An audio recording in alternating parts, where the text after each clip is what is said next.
আসসালামু আলাইকুম। আজকে আপনাদেরকে ছোট শাপলা মাছের তরকারি রান্না করে দেখাবো। এখন বর্ষা সিজন, বর্ষাকাল, আষাঢ় মাস চলছে। এখন বাজারে প্রচুর শাপলা উঠেছে। আপনারা শাপলা তরকারিটা খেয়ে দেখবেন। ছোট চিংড়ি দিয়ে আপনারা ইলিশ মাছের মাথা দিয়েও খেতে পারেন, আবার নিরামিষও রান্না করতে পারেন। তো আমার কাছে ছোট চিংড়ি দিয়ে শাপলাটা আমার খুব পছন্দের। এই গরম ভাতের সাথে তো অসাধারণ লাগে, এবং রুটি পরোটার সাথে আপনারা খেতে পারবেন। তো চলুন কথা না বাড়িয়ে রেসিপিটা শুরু করি। এখানে আমি যে প্যানে আমি তরকারিটা রান্না করব, সেই প্যান বসিয়ে প্রথমে 3 টেবিল চামচের মতো সয়াবিন তেল দিয়ে গরম করে নিলাম। এখন প্রথমে আমি রসুন কুচি দিয়ে দিচ্ছি অল্প পরিমাণ, আর পেঁয়াজ, একটি বড় সাইজের পেঁয়াজ দিয়ে দিলাম কুচি করে। পেঁয়াজ রসুনটাকে হালকা ব্রাউন কালার করে ভেজে নেব।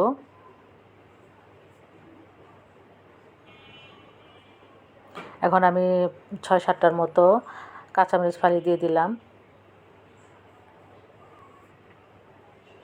কাঁচামরিচ ফালি দিয়ে কিছুক্ষণ নেড়ে চেড়ে পেঁয়াজ রসুনটাকে হালকা ব্রাউন করা পর্যন্ত ভেজে নেব।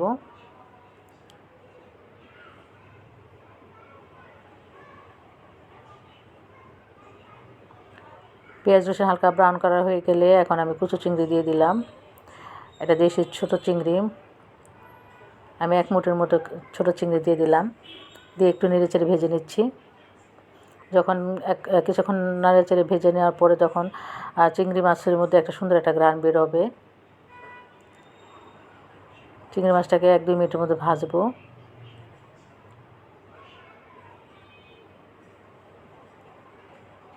ভাজা হয়ে গেলে এখন গুঁড়া মশলা দিব। এখানে হলুদ গুঁড়া, মরিচ গুঁড়া, ধনিয়ার গুঁড়া আর 1 চামচের মতো লবণ দিলাম। দিয়ে 1 মিনিটের মতো চিংড়ি মাছের সাথে একটু মশলাটাকে ভেজে নিচ্ছি। এখন চুলার আঁচটা একটু কমিয়ে দিয়েছি, নাহলে মশলাটা পুড়ে যাবে। কিছুক্ষণ ভেজে আমি এখন মশলাটাকে কষানোর জন্য 1/2 কাপের মতো পানি দিয়ে দিলাম। মশলাটাকে খুব ভালো করে 4 থেকে 5 মিনিট আমি মাঝারি আঁচে কষিয়ে নেব। আমার চ্যানেলে যারা নতুন দর্শক, তারা প্লিজ আমার চ্যানেলটাকে সাবস্ক্রাইব করতে ভুলবেন না। আর আমার চ্যানেল থেকে নতুন নতুন রেসিপি, নতুন নতুন ভিডিও পেতে চাইলে বেল আইকনটাকে প্রেস করে রাখুন। তাহলে আপনাদের কাছে আমি যখন নতুন ভিডিও আপলোড করব, সবার আগে আপনার কাছে নোটিফিকেশন চলে যাবে।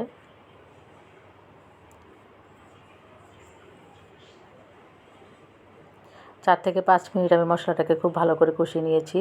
এখন এখানে আমি শাপলা এরকম ছোটো ছোটো টুকরা করে হালকা একটু ভাপ দিয়ে নিয়েছি। ভাপ দিয়ে পানি ঝরিয়ে নিয়েছি। এখন সেই ভাপানো অর্ধ সিদ্ধ করা, হালকা সিদ্ধ করা শাপলাগুলিকে দিয়ে দিলাম। দিয়ে এখন সমস্ত মশলার সাথে একটু নেড়ে চেড়ে নিচ্ছি।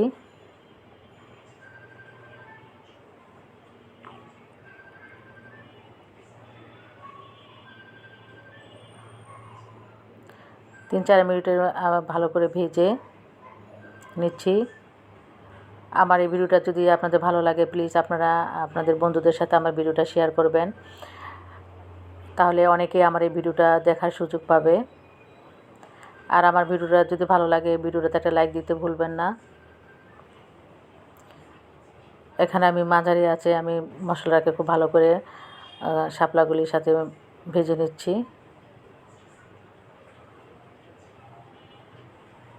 এখন ঢেকে মাঝারি আঁচে 10 মিনিটের মতো আমি একটু কষিয়ে নিব শাপলাগুলিকে।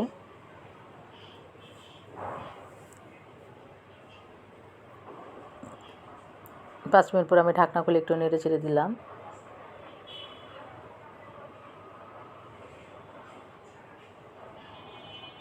যারা কখনো শাপলা খাননি, অনেকে জানেন না শাপলা তরকারি কীভাবে রান্না করতে হয়, এবং শাপলা তরকারি কখনো হয়তো কীভাবে কোন মাছের সাথে ভালো লাগে জানেন না, তাদের জন্য আজকে আমার ভিডিও।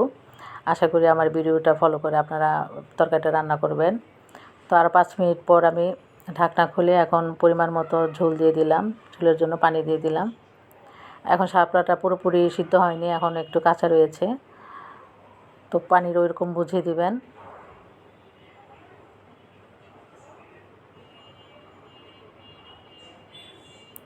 আমি একটু লবণটা চেক করে দেখলাম লবণটা লাগবে কি না। তো আমি আরও এখানে আর আধা চামচের মতো লবণ দিয়ে দিলাম। লবণটা আপনাদের স্বাদ অনুযায়ী আপনারা দিবেন, যে যেরকম লবণ খান সেই অনুযায়ী দিবেন।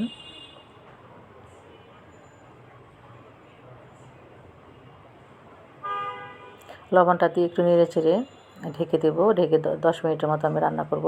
যেহেতু শাপলাটা মোটামুটি সিদ্ধ করা ছিল, ভাপিয়ে নিয়েছিলাম আমি প্রথমেই। ঢেকে আমি 10 থেকে 15 মিনিটের মতো রান্না করব হাই হিটে। তো বলক চলে আসছে, আমি ঢাকনা খুলে দিচ্ছি। ঢাকনা খুলে নেড়ে চেড়ে দিচ্ছি। আমার ভিডিওটা যদি ভালো লাগে তাহলে প্লিজ কমেন্টসে জানাবেন আমার রেসিপিটা আপনাদের কাছে কেমন লেগেছে। বাসায় অবশ্যই এই তরকারিটা রান্না করে খেয়ে দেখবেন, গরম ভাতের সাথে কতটা অসাধারণ লাগে। দেখবেন ওদিন অনেক বেশি ভাত খাবেন এই তরকারিটা দিয়ে। তা এখন আর ঢাকবো না। চুলার ওপর আর 5 মিনিটের মতো রেখে ঝোলটা একটু ঘন হলে আমি একটি সার্ভিং বলে আপনাদেরকে পরিবেশন করে দেখাবো। তো তৈরি হয়ে গেল আমার শাপলা তরকারি। একটা সার্ভিং বলে আপনাদেরকে বেড়ে দেখাচ্ছি। আশা করি আমার এই শাপলা তরকারিটা আপনাদের ভালো লেগেছে। বাসায় অবশ্যই এই তরকারিটা রান্না করে খেয়ে দেখবেন। যারা কখনো শাপলা খাননি তারা ফ্যান হয়ে যাবেন এই তরকারির, শাপলার সবজিটার। দেখতে যত সুন্দর হয়েছে, খেতেও ভীষণ মজা হয়েছিল। আল্লাহ হাফেজ।